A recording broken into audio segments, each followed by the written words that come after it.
کسی زمانے میں ایک شہد فروش تھا۔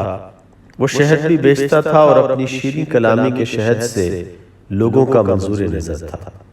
لوگ اس کے ارد گرد شہد کی مکھیوں کی مانند جمع رہتے تھے۔ اس کے شہد کے خریدار اتنے تھے کہ سارا شہد دیکھتے دیکھتے ہی بک جاتا تھا۔ ایسے انسانوں سے حسد کرنے والے بھی پیدا ہو جاتے ہیں۔ اس کے حاسد ہر وقت حسد کی آگ میں جلتے رہتے اور اس فکر میں مبتلا رہتے کہ اس شخص کی مقبولیت کیسے کم کی جائے۔ آخر کار انہیں اس میں کامیابی ہو ہی گئی۔ شہد فروش اب ہر ایک سے تلخ کلامی کرتا، اس کے گاہکوں کی تعداد بہت کم رہ گئی تھی۔ شہد فروخت ہونا تقریباً ختم ہو گیا تو نوبت فاقوں تک پہنچ گئی، کیونکہ اس کا کوئی اور ذریعہ آمدنی نہ تھا۔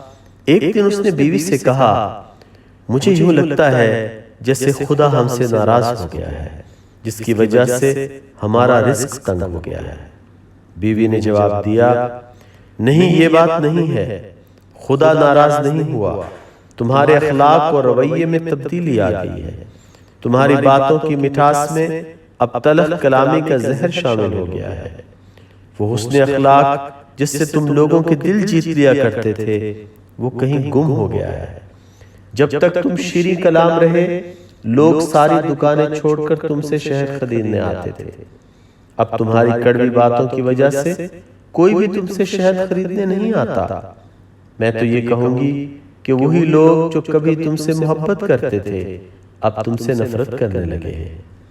حضرت شیخ سعدی رحمۃ اللہ علیہ نے اس حکایت میں تجارت اور کاروبار کا سنہری اصول بتایا ہے۔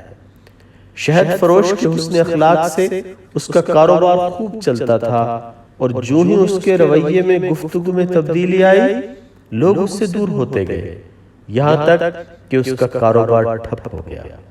اس سے ہمیں سبق ملتا ہے کہ شیریں کلامی سے لوگوں کے دل جیتے جاتے ہیں اور تلخ کلامی سے نفرتیں ملتی ہیں۔